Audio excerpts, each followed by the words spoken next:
আল্লাহুম্মা সাল্লি ওয়া সাল্লিম ওয়া বারিক আলাইহি। আলহামদুলিল্লাহ, আল্লাহ পাকের গোলাম নবীর উম্মতগণ আল্লাহ সুবহানাহু ওয়া তাআলার দরবারে লাখো কোটি শুকরিয়া আদায় করি যে আল্লাহ সুবহানাহু ওয়া তাআলা অত্যন্ত দয়ার মেহেরবানি করিয়া দীর্ঘ এক সপ্তাহ পর দুনিয়ার সমস্ত ফিতনা ফাসাদ থেকে হেফাজত করিয়া সুস্থ শরীরে পুত পবিত্র অবস্থায় তেনার পছন্দ ঘর বাইতুল্লাহর টুকরা মসজিদ ঘরে আমাদেরকে একত্রিত করেছেন। সে আল্লাহ সুবহানাহু ওয়া তাআলার দরবারে লাখো কোটি শুকর আদায় করি। সকলে বলি আলহামদুলিল্লাহ।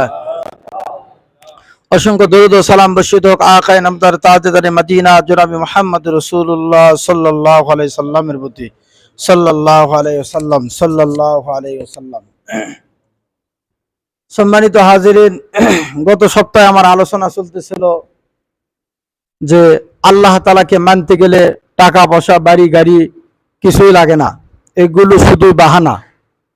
কারণ আল্লাহকে মানতে গেলে শুধু লাগে হিম্মত। কি লাগে বলেন? হিম্মত লাগে আর এলিম। হিম্মত আর এলিম। হিম্মত না থাকলে এলিমও অর্জন হয় না, এলিম না থাকলে আল্লাহকেও চেনা যায় না। কি বলেন? আমি আরেকটা কথা ভালো করে স্পষ্ট করে দিই যে শিরিকের গুনাহ, শিরিক গুনার মধ্যে সবচেয়ে বড় গুনাহ কি? কোন গুনাহ বলেন? শিরকির গুনাহ, তাই না? তো শিরকির গুনাহ থেকে আল্লাহ আমাদেরকে হেফাজত করেছেন, ঈমান আনার তৌফিক দান করেছে বলে আলহামদুলিল্লাহ। আরেকটা জিনিস দেখেন, ঈমান আনার পরও মানুষ কবিরা গুনাহ করে। শিরকি গুনাহ কবিরা গুনাহ, কিন্তু সবচেয়ে বড় গুনাহ। তো এখন কথা হলো যে নামাজ এবং অন্যান্য নামাজ আল্লাহর হুকুম না আদায় করলে সেগুলো গুনাহে কবিরা হয়। আল্লাহর হুকুম অমান্য করলে কি গুনাহ হয় বলেন? গুনাহে কবিরা হয়। আর আমার শায়েখ ও মুর্শিদ বলেন, বান্দার আমলনামায় বেশি গুনার দরকার নাই, পাহাড়কে পাহাড় গুনার কোনো দরকার নাই। শুধু ও যেই দিন মারা যাবে ওই দিন যদি একটা কবিরা গুনার আমলনামায় পাওয়া যায়, ওই ব্যক্তি ৭,০০০ বছর জাহান্নামের উপযুক্ত হয়ে গেছে। বলেন আউযুবিল্লাহ। বলেন কয়টি গুনাহ লাগবে বলেন? হ্যাঁ, আসামি হতে গেলে কয়টি অপরাধ করা লাগে? খালি মানুষ খুন করলে অপরাধ হয় না, আরো কিছু অপরাধ আছে? কি বলেন? ছোট অপরাধও বড় শাস্তি হয়, হয় না? হয় না? আল্লাহ মাফ করবে কোন বান্দাকে? মাফ করবে যে বান্দা আল্লাহকে পাওয়ার জন্য চেষ্টা করে, আল্লাহকে পাওয়ার জন্য চেষ্টা করে, ইখলাসের সাথে কাজ করে। তো সার কথা হলো যে যার আমলনামায় একটি গুনাহ পাওয়া যাবে সে ব্যক্তি কিন্তু জাহান্নামের উপযুক্ত হয়ে গেছে। সে গুনাহ ছোট হোক না কেন, সে গুনাহ ছোট্ট হোক না কেন, যদি তওবাবিহীন মৃত্যু হয় সে আযাবের উপযুক্ত হয়ে যায়। আল্লাহ মাফ করে দিলে সেটা ভিন্ন কথা। তো এই সব গুনার সাথে আরেকটা বড় গুনাহ, সে গুনাহ কি? আল্লাহকে না চেনা। বলেন সে গুনাহ কি? আল্লাহকে না চেনা। নামাজ রোজা হজ যাকাত এগুলো আদায় না করে একটা অপরাধ, শাস্তি হয়, কিন্তু সাথে আল্লাহ যে ব্যক্তি চিনল না, এটা আরেক অপরাধ হলো। সমস্ত গুনাহ হলো ময়লা। কেমন ময়লা? বলে দুর্গন্ধময়। এরা নাপাকি পেশাব পায়খানা চাইতো নিকৃষ্ট এক একটা গুনাহ। যেরকম একটা ব্যক্তিকে মানে নাপাকি জায়গায় বসে রাখলে ওই ব্যক্তি কখনো শান্তি পায় না, কারণ তার একটা দুর্গন্ধ তার নাকে আসে যায়, এই জন্য সে অসুস্থ বোধ করে। সেরকমই কোনো ব্যক্তি যখন গুনার মধ্যে লিপ্ত থেকে যায়, তখন ওই ব্যক্তির ভিতরে মানে অসন্তুষ্ট মানে চলতে থাকে, মানে ভিতরে মানে অন্যরকম একটা হালত, যেটা সে নিজে প্রকাশ করতে পারে না। শুধু এতটুকু প্রকাশ করে যে শান্তিতে থাকার জন্য কিন্তু ধর্ম দিছে, মানে হুকুম আহকাম গুলো দিচ্ছেন, তা বলা হচ্ছে। শরীয়ত সুন্নতের কথাগুলো বলা হয় ঠিক আছে, কিন্তু সারমর্ম কি জানেন? ওই আয়াতের দিকে দেখেন, হাক্কা তুকাতি ওয়ালা তামুতুন্না ইল্লা ওয়া আনতুম মুসলিমুন। আল্লাহ তাআলা বলতেছেন যে দেখো, তুমি মুসলমান না হয়ে মরো না। কথাটা ভালো করে বুঝবেন। এ কথা কার? বক্তার না আল্লাহ তাআলার? বলেন। আমরাও জানি যে মৃত্যু আমাদের হাতে নাই। আমাদের হাতে মৃত্যু আছে? হ্যাঁ, আল্লাহও জানে যে মৃত্যু তোমাদের হাতে নাই, আমি হুকুম করলে মৃত্যু হয়ে যাবে। আরেকটা জিনিস ভালো করে চিন্তা করবেন, একটা বাচ্চা যখন জন্মগ্রহণ করে, জমিনে আসার পরে ও বাচ্চার স্বয়ং সম্পন্ন জন্ম হয়, কিন্তু নিঃশ্বাসে চলতেছে, কিন্তু ওয়া ওয়া শব্দ নেই, কান্না নেই। বলেন ওই বাচ্চা কিছু সময় লক্ষ্য আছে, কিন্তু এরপরে থাবড়ায় থাবড়ায় যেভাবে হোক বাচ্চা, এই বাচ্চা কিছুক্ষণ কিন্তু চুপচাপ ছিল, এর আর সবই ছিল। কি ছিল না? আর কি আসলো যার কারণে চিৎকার দিয়ে উঠলো? আবার একটা মানুষ মারা গেলে 5 মিনিট তার মস্তিষ্ক জাতা থাকে, জিন্দা থাকে, ও নিজের কানে শুনে যায় যে ওর মৃত্যুর কথা। তাহলে কি ওর সব ছিল, আর বাড়ি গাড়ি সবই ছিল, হাত অঙ্গ প্রত্যঙ্গ সবই ছিল, তার ভিতর কি ছিল না? যে যার কারণে সে আর কথা বলতে পারলো না। সে কিন্তু শ্রবণ শক্তি তার ঠিক ছিল, 5 মিনিট তার মস্তিষ্ক কাজ করে, সে নিজ কানে শুনে তার মৃত্যুর খবরের কথা। কি নাই যে যার কারণে ওই লোকটা মৃত্যু হয়ে গেল। এই জন্য বলা হচ্ছে যার ভিতর দিন নাই সে মরা, যার ভিতর আল্লাহর হুকুম জারি নাই সে মরা, সে জিন্দা থাকার পরও মরা। এই জন্য আল্লাহ তাআলা বলতেছেন যে হাক্কা তুকাতি ওয়ালা তামুতুন্না ইল্লা ওয়া আনতুম মুসলিমুন, তুমি মুসলমান না হয়ে মৃত্যুবরণ। সবচেয়ে বড় ইবাদত কোনটি বলেন তো? সবচেয়ে বড় ইবাদত কোনটি জানেন? নামাজ। আল্লাহর ফরজ হুকুম সবচেয়ে আগে কোন হুকুম মানতে হবে বলেন? নামাজ। কেউ কালিমা এখনই তাকে নামাজ পড়তে হবে। যদি আপনাদেরকে বলা হয় বা আমাকে কেউ যদি বলে যে কি ব্যাপার নামাজটা ধরতেছি, আস্তে আস্তে ধরতেছি, কি বলে? আস্তে আস্তে ধরতেছি। নামাজ বলে আস্তে আস্তে ধরা জিনিস, নামাজ বলে আস্তে আস্তে ধরা জিনিস না। ভাইজানেরা আমার, এত ওয়াজ নসিহত শুনে কত জমায় বলছিলাম কেন পরিবর্তন নাই? একটা কারণে পরিবর্তন নাই, পরিবর্তন হয় নিজের ভিতরে বুঝ নিয়ে আসিনি, এজন্য মানে পরিবর্তন নাই। একটা জিনিস খেয়াল করেন, লগত ইসলাহ হতে হবে। বলেন কি?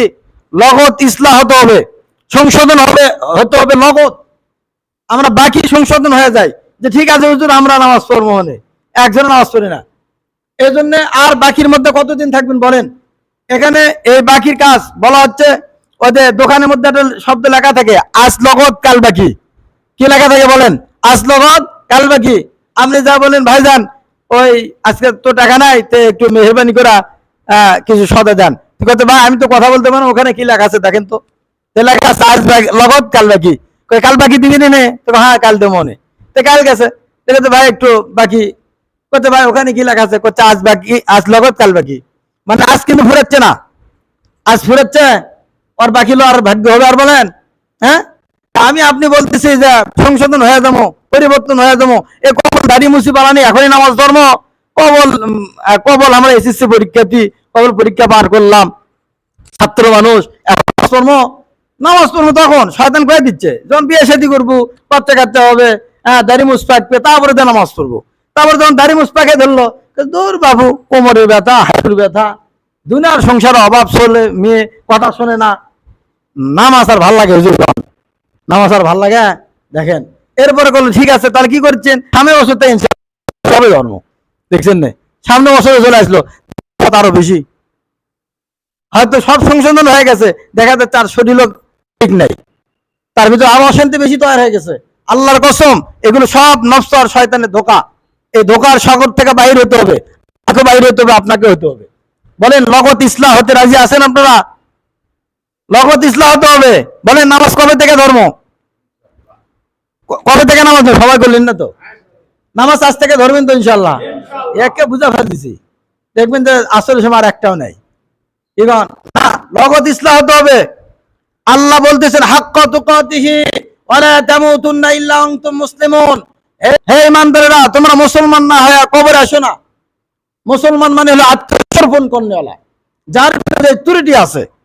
আমার শায়েখ ও মুর্শিদ বলেন কারোর ভিতর 10টা আছে, বদ অভ্যাস 10টা আছে, কারোর ভিতর 8টা আছে, কারোর ভিতর 9টা আছে, কারোর ভিতর 6টা আছে, কারোর ভিতর 5টা আছে, কারোর ভিতর 2টা আছে, কারোর ভিতরে একটা হলো পাওয়া যাবে। আর যদি যার ভিতর পাওয়া যাবে না, সে তো আল্লাহর ওলি হয়েই গেছে। সুবহানাল্লাহ। তো বলতে কিভাবে? যার যে ত্রুটি আছে, আমি নামাজ পড়ি না, এটা আমার ভিতরে ত্রুটি আছে, তাহলে এই নামাজ আমার ধরতে হবে। সবচেয়ে বড় সাধনা হলো নামাজ, 5 জায়গা নামাজ জামাতের সাথে আদায় করা। যে ব্যক্তি জামাতের সাথে নামাজ আদায় করলো, আল্লাহ তাআলা তাকে সমস্ত অপরাধ মাফ করে দিবে। একটা হাদিস আছে, যে হাদিসের মধ্যে লিখছে যে যে ব্যক্তি 5 বার গোসল করবে, ওই ব্যক্তির গায়ে কোনো ময়লা থাকতে পারে? আল্লাহ রসুল বলেন সাহাবীদেরকে, ওই ব্যক্তির গায়ে কোনো ময়লা থাকতে পারে? ইয়া রাসূল, না, কখনো নয়। বলে এই ব্যক্তি, যে ব্যক্তি নামাজ পড়ে আল্লাহর ভয়ে, আল্লাহর মহব্বতে, আল্লাহর আযাবের ভয়ে, হ্যাঁ, এবং রহমতের আশায় যে ব্যক্তি মসজিদে আসে, আল্লাহ তাআলা তার সমস্ত অপরাধ মাফ করে দেয়। সুবহানাল্লাহ। তাই বলে কবেন আজ থেকে ওজনে কম দেওয়ার আছে নামাজ পড়বো? কি বলেন? হ্যাঁ, পরের উপরে অত্যাচার করবো আর আছে নামাজ পড়বো, তাহলে মাফ হয়ে যাবে? ভুল কথা এটা। পরের উপরে জুলুম করা এর সাথে বড় পাপ হয় না। কিন্তু বলা হচ্ছে আল্লাহর সাথে যেগুলো অপরাধ হয়ে গেছে অতীতে, সেই অপরাধগুলো আল্লাহ মাফ করে দিবেন। আর বান্দার সাথে হক নষ্ট করে থাকলে বান্দার হাত ধরে ক্ষমা চাইলেও ক্ষমা চাই নিতে হবে আপনাকে। মাপ পাবেন যদি আপনাকে কবর যেতে হয়। আরেকটা জিনিস দেখেন, আমরা বলি যে আল্লাহর দিন ইসলাম মানলে দুনিয়াতে শান্তি, আখিরাতেও শান্তি।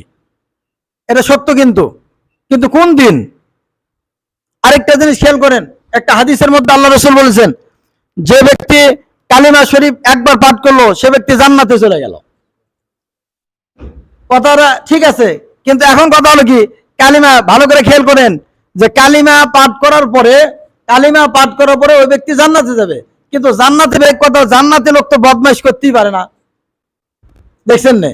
তাহলে বোঝা গেল এটা জবানের কালিমা নয়, এটা জবানে বলা লা ইলাহা ইল্লাল্লাহু মুহাম্মাদুর রাসূলুল্লাহ, এই কালিমা নয়। ওই কালিমাটা হলো ইয়াকিনের সাথে, বিশ্বাসের সাথে অন্তরে কালিমা ফেট করে জবান দেওয়া, উল্লেখ করা, স্বীকার করার নাম হলো কালিমা।